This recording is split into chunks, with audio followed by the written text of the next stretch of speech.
Pangea Campus. Hello everyone and welcome to Pangea Campus. I'm your host, Sandra Raymond. Picture this, you go to school, you go to class, and you go home. There's actually loads of events and activities that happen right here on campus. Well, on this show, I'm here to bring you some of the exciting events that take place, so maybe one day you will attend these events. Our first segment is designed to give you a spotlight on campus events.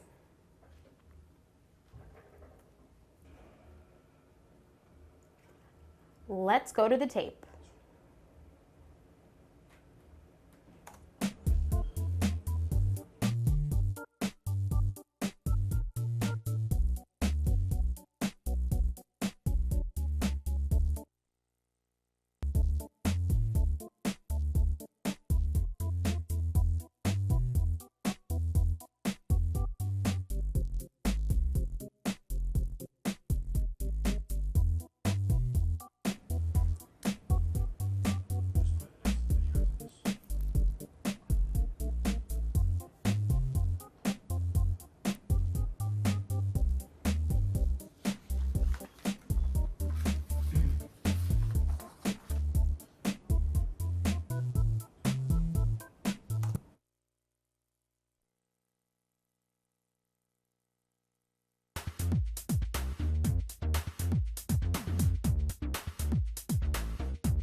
Now I'd like to bring you some events that occurred these past couple of weeks. We have a video from the pool tournament and the Blue and Gold Affair. Here's the Blue and Gold Affair.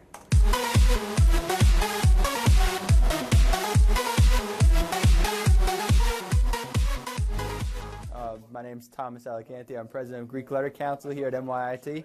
Tonight we're having the Blue and Gold Affair in the Bears Den. It's a dance it's free for freshmen, trying to get everybody to know each other. It could be good for recruitment purposes as well as making friends here on campus. And we're encouraging everybody to dress to impress, dress formal in their blue or gold attire.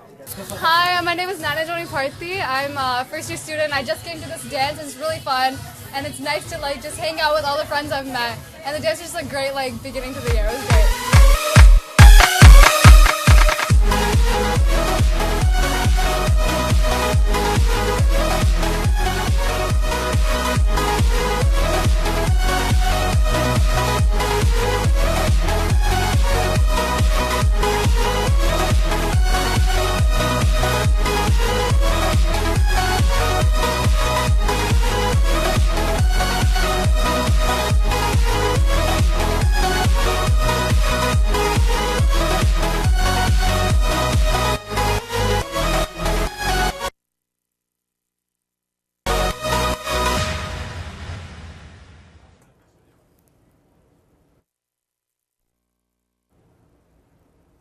Now we have a video from the pool tournament.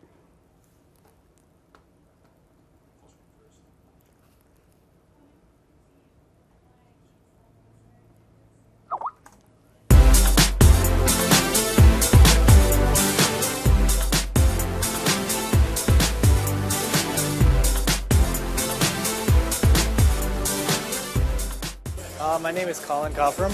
Today we have a pool tournament and it's hosted by CPB. And basically we have teams of two that just compete for the grand prize, which is Beats headphones. I mean, well, I'm a medical student, so it's just a stress reliever, and it's really fun with playing with friends and stuff. And there's no serious component to it. It's just a place where everyone just gathers and just like lets everything loose. Well, we just heard about it. I think it was, yeah, just like today. We heard about there was like a pool tournament. So we're like, okay, why not? We'll sign up because we always play it, so might as well just, you know, go and see like what happens. This right here, we're having a pool tournament with, there's people from basically anyone who wants to play pool could come here and they sign up. We're playing doubles right now, so it's teams of 2. So, and the prize is our Beats headphones and a sweatshirt. I mean, a lot of people we're just we're reuniting with friends that we haven't seen because a lot of people are from different majors. But it's good to just it's good to just relax. It's evening time, so everyone's mostly done with classes. And it's just a good time to relax and just have fun. Yeah, I'm really happy that NYT has just a room with pool tables. And because I like to this is like my way of de-stressing, because like taking all science courses and being like a biology major. So hey NYT, my name's Elijah. I'm a third-year student. I study health sciences, and I'm here playing pool. So I've been playing pool for a long time. I started out playing with my great-grandfather. He taught me how to do a few strokes. One of the ways to play pool more often is simply come up to the second floor of the NYIT SAC and stop by the rec room. Someone is always willing to play pool.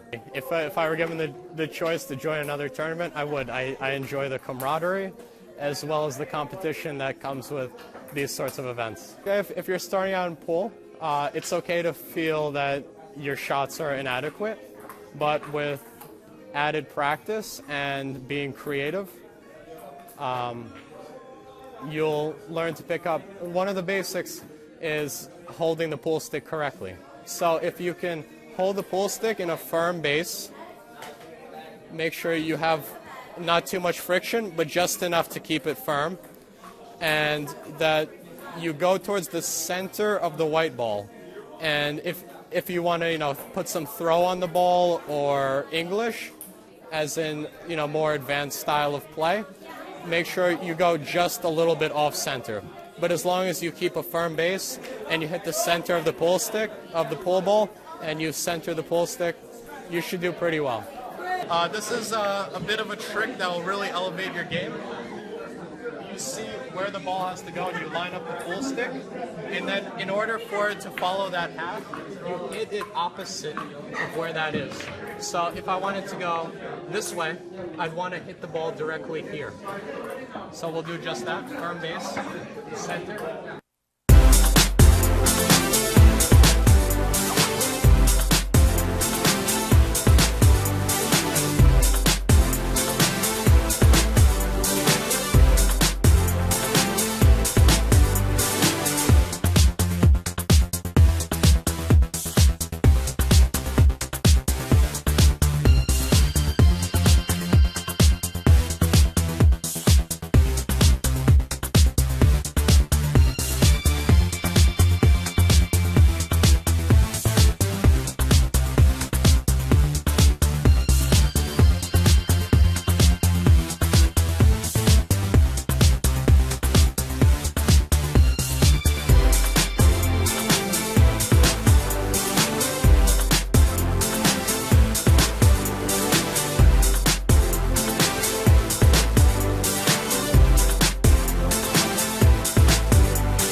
Well, there you have it. There was a pool tournament that took place last week on campus. With our first segment that we showed with the pet therapy, our field reporter Axie was out there taking reports from that, which was very good of her. At the Student Activity Center, the pets were used for therapy purposes. The pets make people feel happy, and if you're a pet owner, you understand how that relationship affects everyone's daily lives. So this was a special event that happened here at NYU to make the students happy and enjoy the day. Next, we have Talk to Axie. It's a pun, T-A-K, which is her last name, Talk, Tack, get it? She had the chance to interview one of our own alum, Annette Bedordy, a reporter from News 12. Annette was also an anchor here on LI News Tonight. Here's what went on.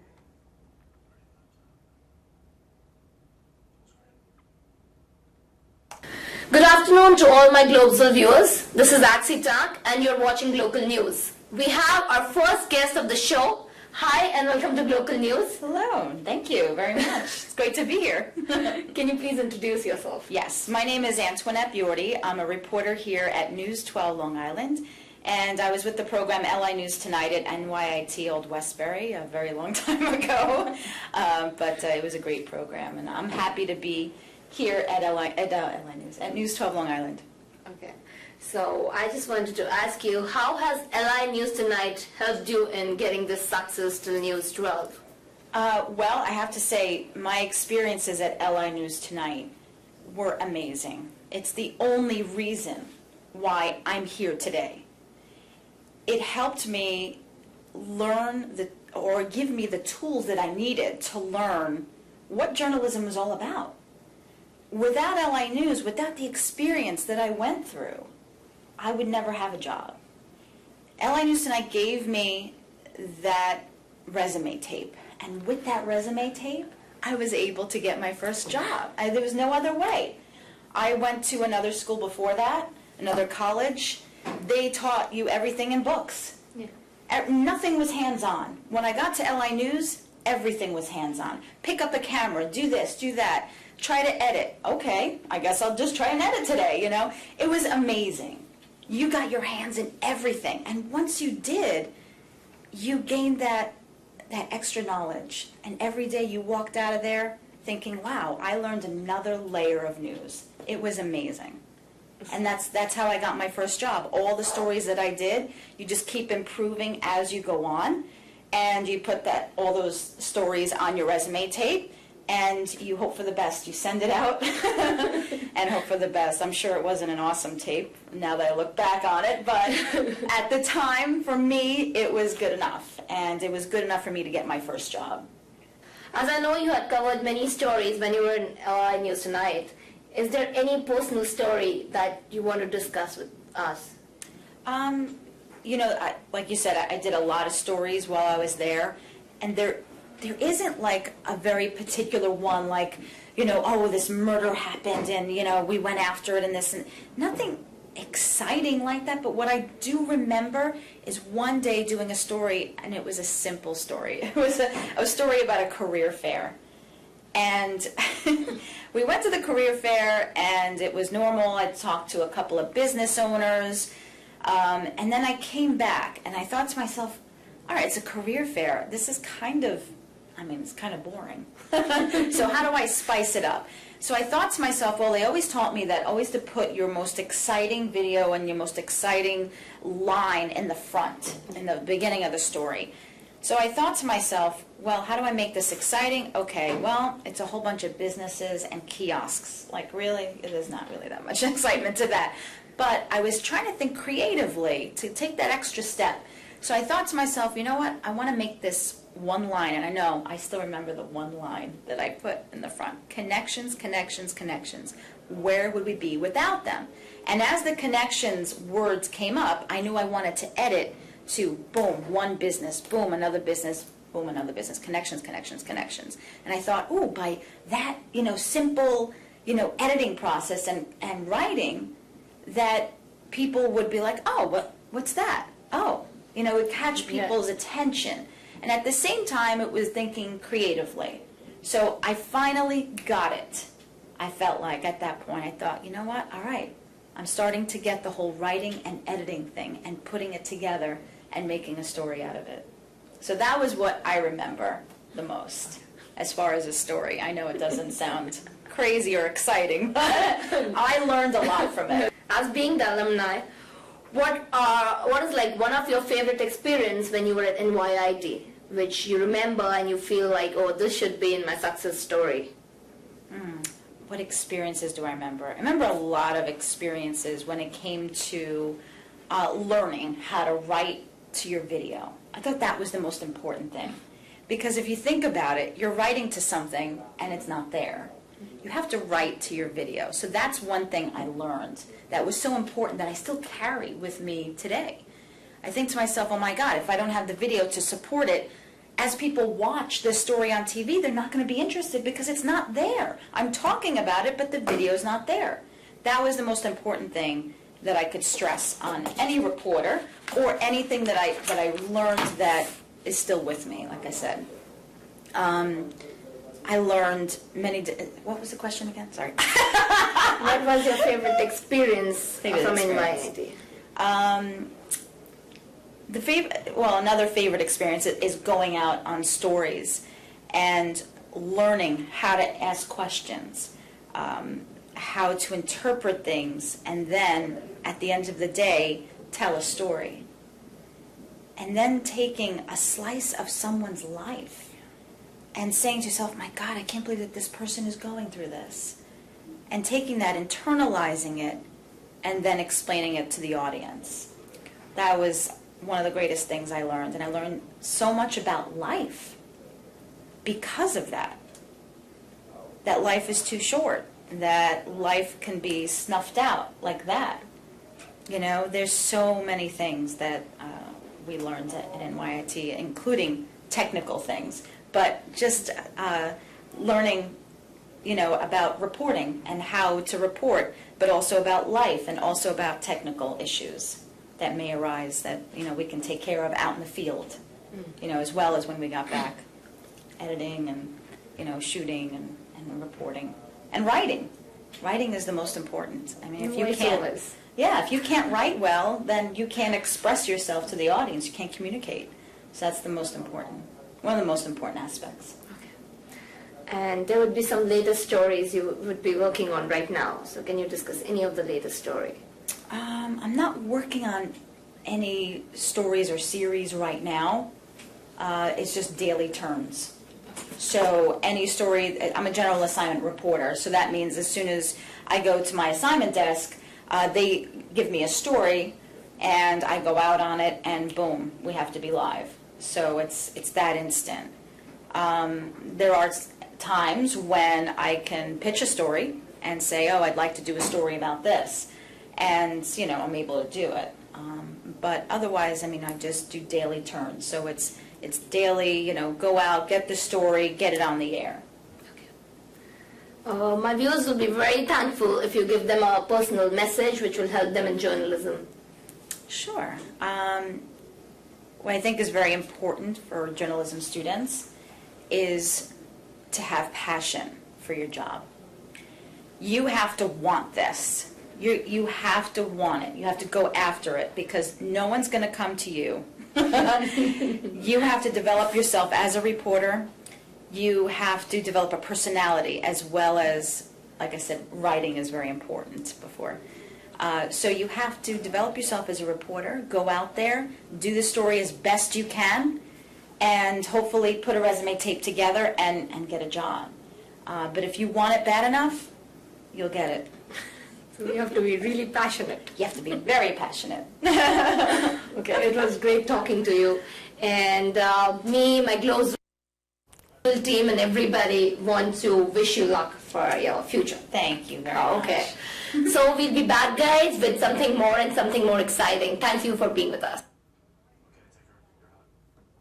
That was our field reporter, Axie. Thank you so much for that important interview. Now we have a new segment on the show, Skype In. It's the chance where you as the students can call into the show and ask questions about the events, or if you just want to be on camera. We have our first Skype caller, Vikram Singh, who is one of the students here on Globesville. We'll be momentarily calling in, just waiting for Vikram to call into the show.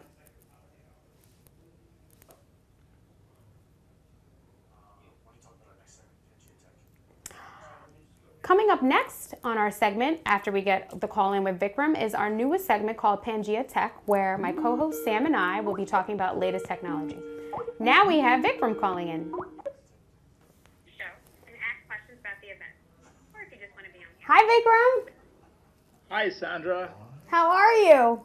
I'm good. How are you? Do you want to turn your camera so that the viewers can see you? Wait, can you see me now? Turn it. There you go. Alrighty. How are you? I'm good. How are you? I'm watching your show. Are you? Yes. What do you think? It's going pretty good. What do you mean by pretty You're good? on camera. What? You are good on the camera. I can't hear you. Can you hear me now? Yes. I said you are good on camera. Oh, thanks. I'm wearing makeup. Good. So why don't you tell the students a little bit about yourself and what do you do here you're a grad student, right? Yes, I'm a grad student at NYIT, and I'm a part of Globesville. It's an interesting student-run organization which I enjoy working with because it gives a lot of hands-on experience in whatever you want to do. And I think it's a great learning institution. I mean, it's an institution in an institution, I think. Mm-hmm. So, yeah, I personally work on the technical aspect of the shows, Mm-hmm. and my personal interest is in camera and cinematography. Mm-hmm. So, yeah. Keeping up with the theme that Antoinette had presented with us, are you passionate about being on the technical side? Oh yeah, I love doing the technical things in Globesville because, you know what, it's not just about learning how to act and be in front of the camera. You also have to know what's going on around you. Right. You know, so it's learning everything is, you know, it's helpful. Do you know who Steve Med is? Sorry? Steam Ed is? Steam Ed, yes, of course. Yes, of course. Yes. Do you want me to? Can you describe it? Yes, Steam Ed is an organization which is actually I would say it's very futuristic, and they actually develop a lot of technology for student learning, so that, you know, for not only student learning, for children to start learning at a very young age, Right. to nourish their minds and, you know, to help them develop better for the future. STEAM actually stands for science, technology, engineering, arts, which is a big A. Arts includes a lot of things, and mathematics. And it's accompanied with ed, that is education. So it's STEAM education, which is actually important for the development of technology, education, students, I think everybody. So what did you do this weekend? That's a good question. With Sam. Oh, with Sam. We not Keep this it clean. weekend. Yeah, we went to Central Islip. Oh. Sam and I, and Just the two of you. no, there was a third person too. Okay. So yeah, it was a great day. We actually went for the STEAM Ed meeting to Central Islip campus, and we had a good outing before we went to the meeting. So yeah, it's pretty good. Okay, why don't you set up your Glocal Minute, because we're going to be playing it shortly. Well, you have my Glocal Minute, don't you? I know I do, but can you set it up? You know what? Forget it. You're fine. Don't worry about it. You're good, right? Thanks so much for calling, Vikram. You're welcome. It was nice talking to you. Nice to be on the You show as well. for the first time. Oh. Yeah. All right.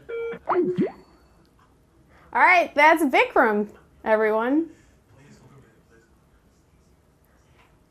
I'm just trying to get the screen up here. And here's Vikram's Glocal Minute.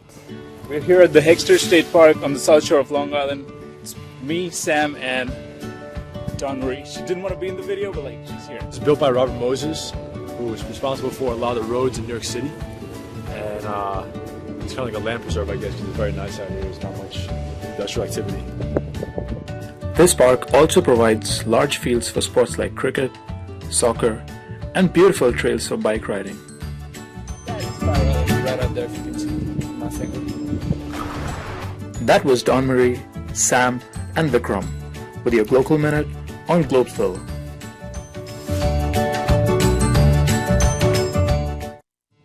We're here.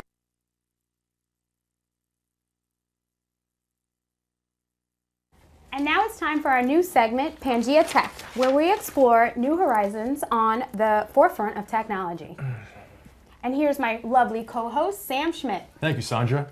I am very excited for today's show because of the wide range of topics we have to cover today.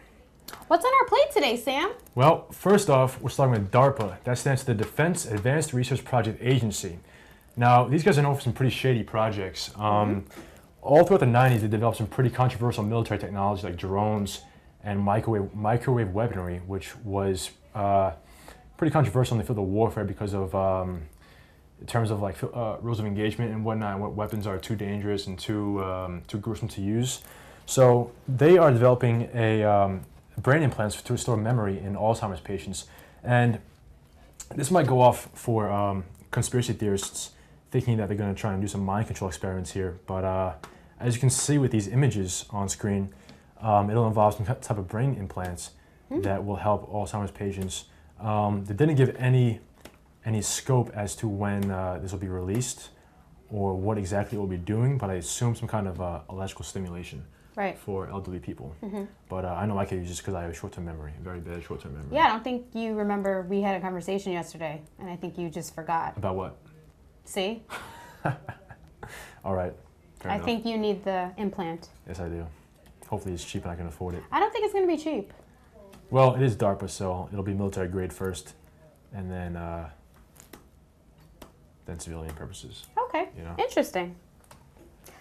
Next, we have a Chinese company that printed 10 3D houses in one day. Winston Decoration Design Engineering.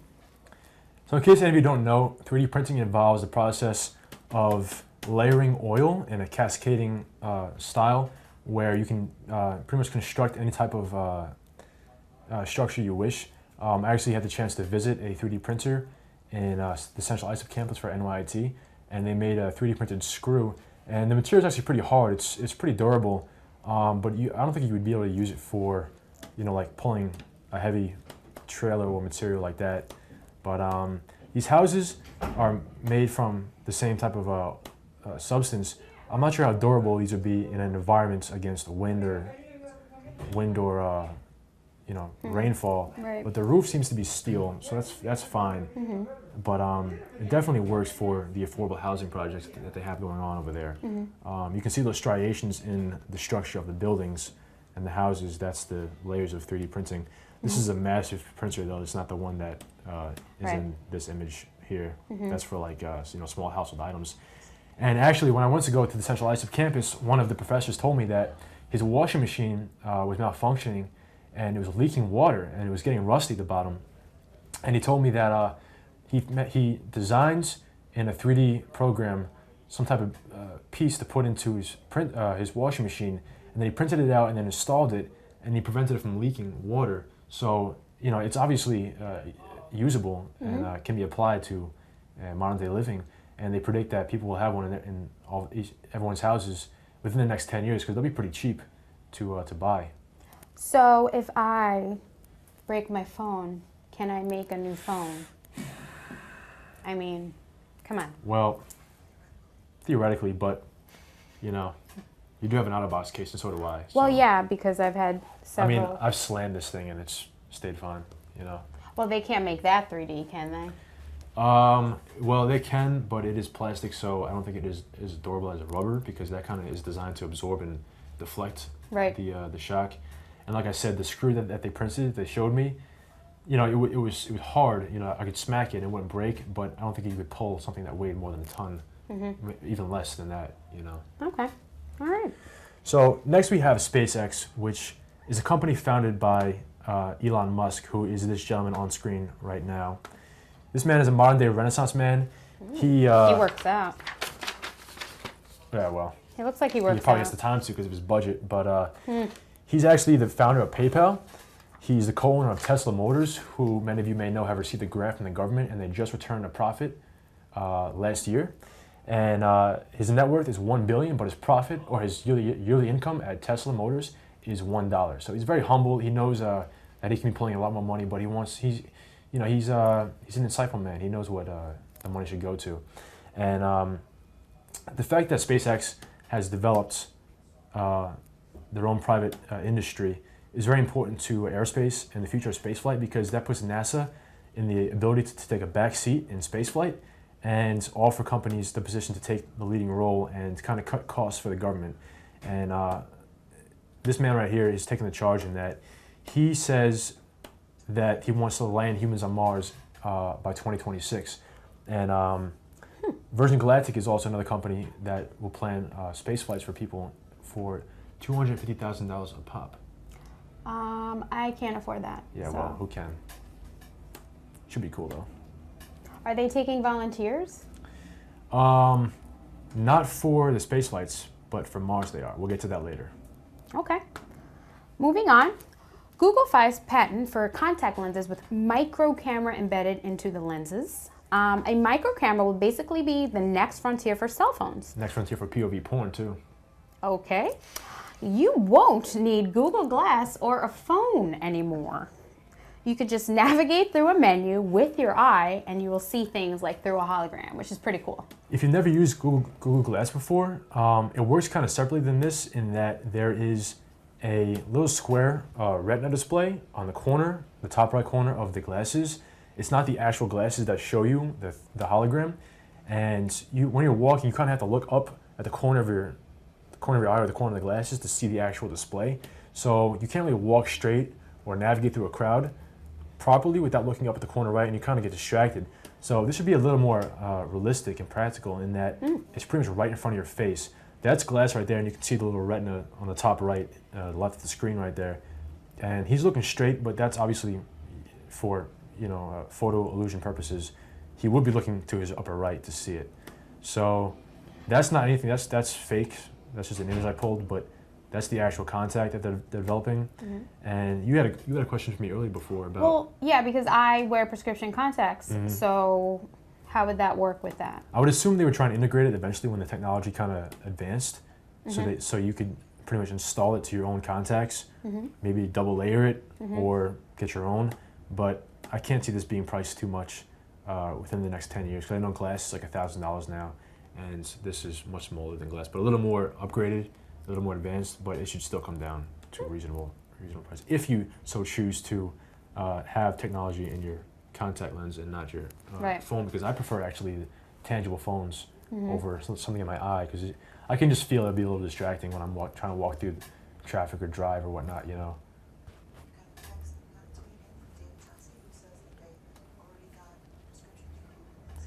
So we just got a tweet from my friend David Tassi, who said they got a prescription for Google glasses that just came out. So if you have bad vision and you wear glasses, you can definitely apply that. Well, I'll be joining that list soon. You wear glasses or just contacts? I wear both. Okay. I actually have 20/20 vision, so that puts me at a superior oh my gosh, level. Short-term memory, 20/20 vision? That's awesome. It's weird. I can see like ants in the corner over there. Can you? Yes. I can see everything, but I can't remember it. Okay. Well, that's something you probably need to work on. Moving on. I believe this is, oh yes. A new video game controller has been developed that can detect players' emotions. This should be very interesting in the future of gaming. My BFFF, best effing friend forever, David Tassi, would love this subject, as I believe it will provide an immersive experience in gaming in the future, because from what I've heard, it can detect your emotions through your hands. And just think about when you're playing a game and you come to an intense moment and you grip the controller or your hands become sweaty, they might have the main character that you're playing as react real time in the environment of the game to your emotions. Whereas let's say if you had loosened up on the controller with your grip, it might detect you were sad, or again, like if you were tightening your grip, they would detect you were angry or anxious. So they would probably have the main character respond in the exact same way to the real-time events in the game. I know you're not a big gamer, but this is pretty interesting because it can be applied actually to real-time technology, like your cell phone. Well, yeah. Well, I used to play Mortal Kombat #2. It was the only one game that I played on the console because my parents didn't know that you could purchase more than one game. Right. So we just had that one game for like 3-4 years. What year was that? I was a young girl. Young girl. I was like in 2nd grade. 1975. Right. So I wish I had this kind of technology which would tell me like my emotions, because I'd get so mad when Sub-Zero would freeze me. Especially being a girl, you never know how you feel. Right. Oh. We're just going to move on to the next topic. Alrighty. All right.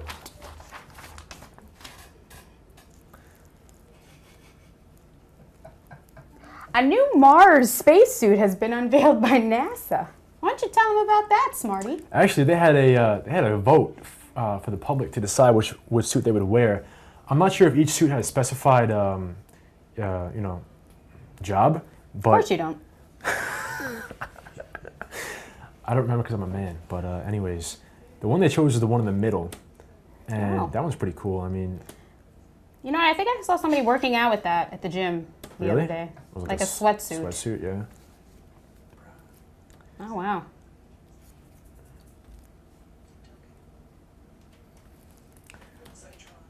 It looks like Tron almost, like the neon blue. A little bit, a little outlining, bit. right? So, if I were to purchase this, how much do you think this would cost? Well, I don't think you can actually purchase it on Earth, but Well, because I have to go to Mars, right? yeah. It's environmentally, it's like a hazmat suit to protect against radiation and Mm-hmm. I guess if you step on a rock or whatever up there, Alrighty. Okay. That was interesting. Next topic is about Hubbard's Peak, which is a theory or hypothesis that oil will run out by 2040.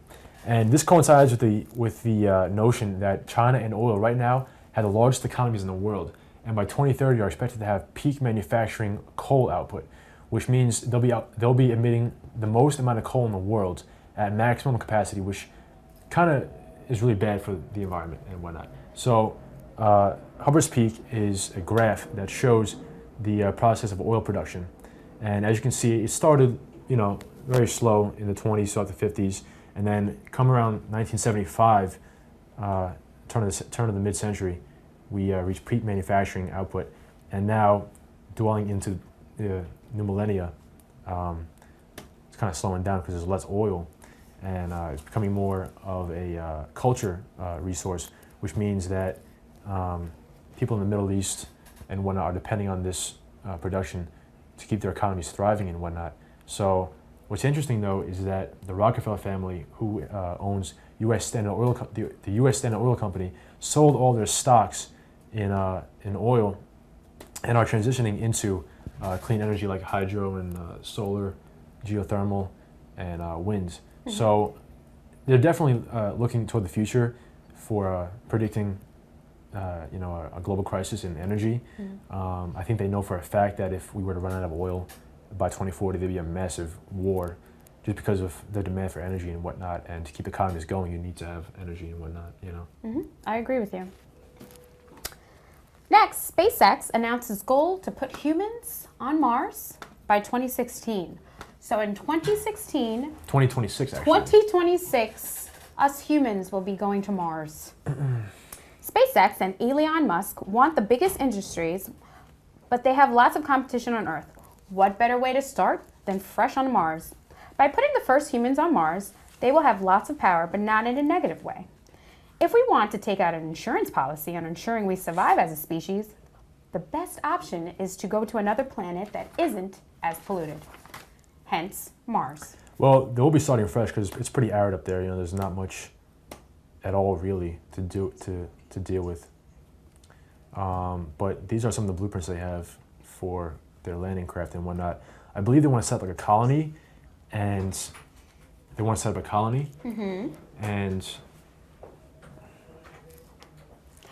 And like live there. Yeah, and reproduce and try and develop what's called terraforming, which is kind of changing the planet's environment and climate to human standards and needs. Oh. I'm not sure if they'll have any plants anytime soon, but they have multiple ways of developing an atmosphere, because the one on Mars is very thin, and we should see that by at least the year 2050, something turning around on Mars. Oh, hopefully we'll all be here and we'll be going to Mars. I might try to go to Mars. Do you really? I think you should go there. Is that where I belong? Because I'm tomorrow. crazy. Yeah. I'm a man with left-minded brain. Next up, we have something very interesting.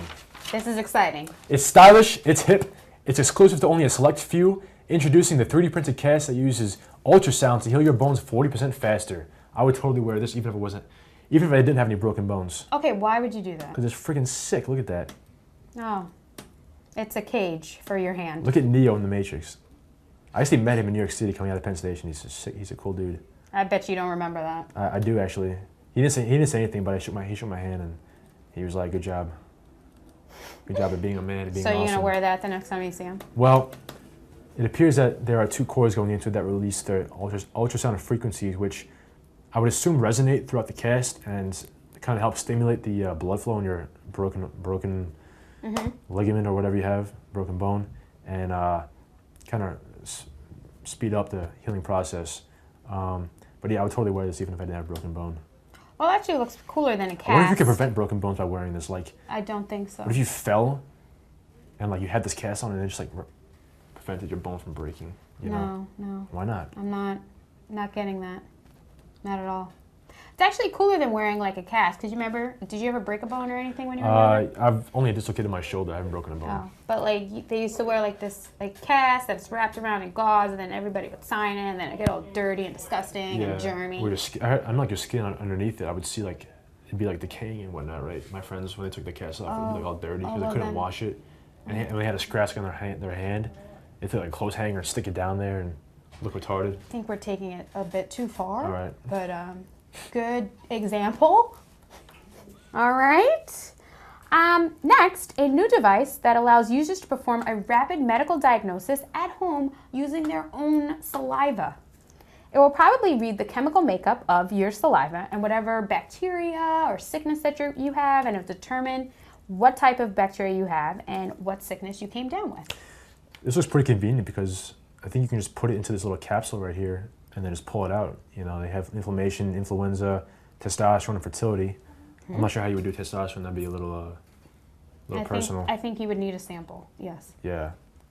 And then I think they're going to try and outfit it for your phone because as you see here, there appears to be an app that you can, I guess, pull up and it'll tell you what's going on in the area, like the flu or whatnot, or maybe Ebola if you're in Texas, right?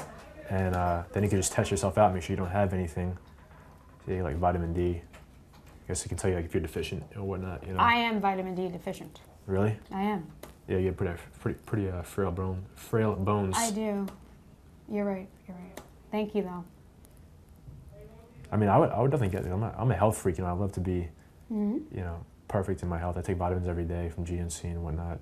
So. Actually, last week I purchased Vita gummies. Oh wow. I thought it would have tasted like a Welch's grape jelly. Bad? I tasted like vitamin, so I spit it out. Really? It's so good for you, though. So if anyone wants to purchase from me Vita gummies, I have a package of 800. The ones I have are like bitter chocolate. It doesn't taste good, but I just swallow it. And I don't know. I'm like tasting iron. I used to have a pet peeve when I was younger. Where I was so afraid of swallowing pills, I would never do it. So my mom would give me like medication or like Advil. I would just spit it out because I was terrified of choking on pills. Well, my mother used to crush my pills in orange juice. Okay.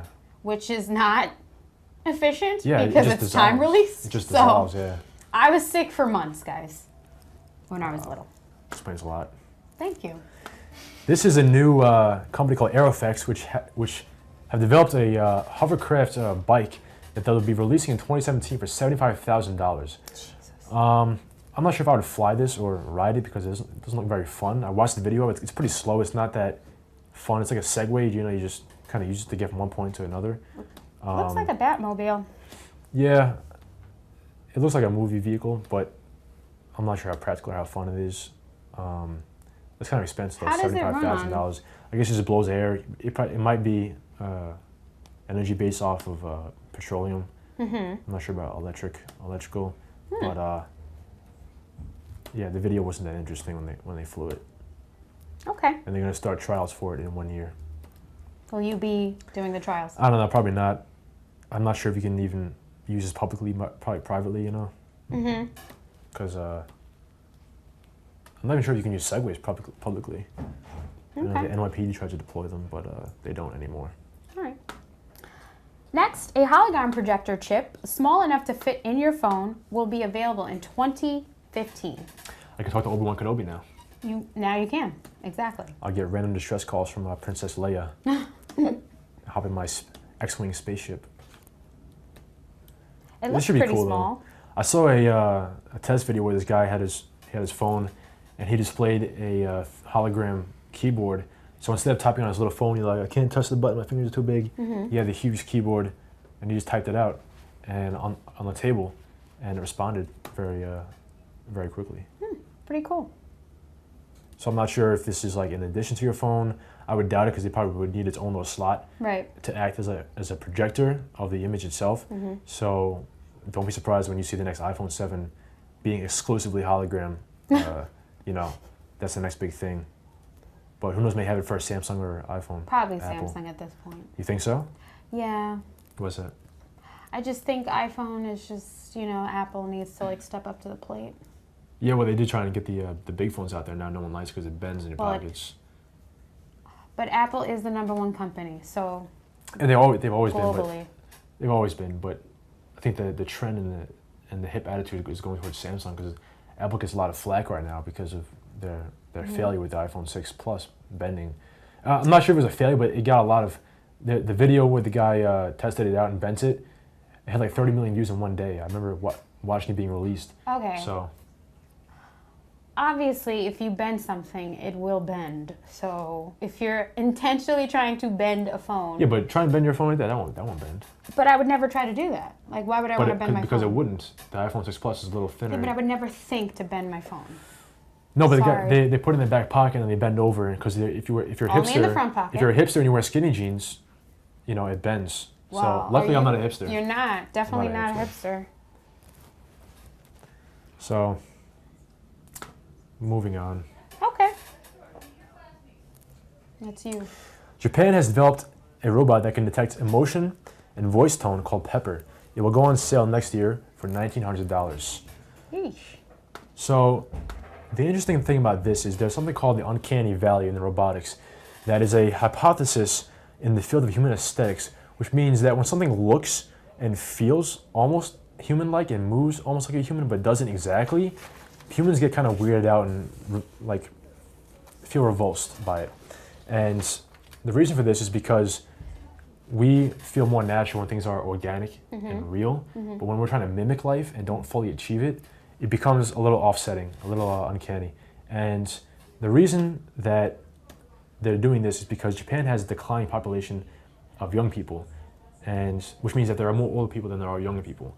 And the reason for that is because their women are more interested in being successful and attaining careers, and that leaves the men kind of out in the cold. You know, no more babies being made. So they need more tools to take care of the elderly, who live alone in their houses and whatnot, need help, you know, maneuvering. So these robots will definitely help out a lot. Wow. I guess the young women in Japan, you said, are listening to Beyonce's "We Run the World." Must be. They just are empowered by they feel success. empowered. That's it. I mean, I don't blame them. You know, they've been suppressed for a long time. They were kind of had to take a back seat for a long time during the feudal era of Japan. But this is pretty cool because it'll be used for more reasons than just helping elderly people. So I like anything that is pushing the barrier, pushing the frontier of technology. And lastly,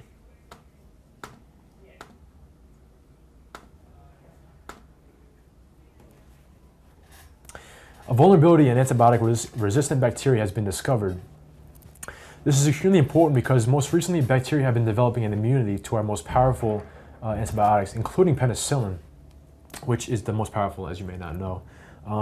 What's happening is people are going to the doctors whenever they feel sick instead of staying home and just resting, and doctors are overprescribing prescriptions and flooding the gene pool of bacteria with prescriptions that aren't necessary, and the bacteria are becoming more resistant. They're developing genes or mutating their genes to resist antibiotics, and we're finding that more people are getting sick with more dangerous illnesses, and antibiotics are not achieving their purpose. So researchers have just broken through that barrier and found what's going on in their genes and how to bypass that.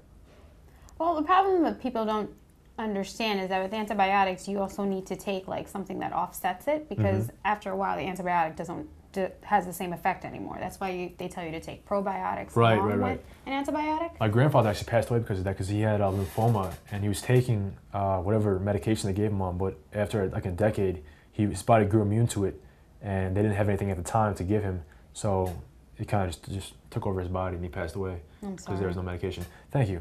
But they definitely averted a massive crisis, because bacteria is so small, we can't really observe it real time like we can humans and whatnot. So a sickness could have came on that was immune to all antibiotics, and it could have wiped out massive countries, populations and whatnot. So they definitely averted the massive crisis. Well, that is our show for today. Thank you all for joining us on Pangea Tech. Join us next week for more cutting technology and news from science and engineering. I'm your host, Sandra. I'm Sam, and together we are Pangea Tech.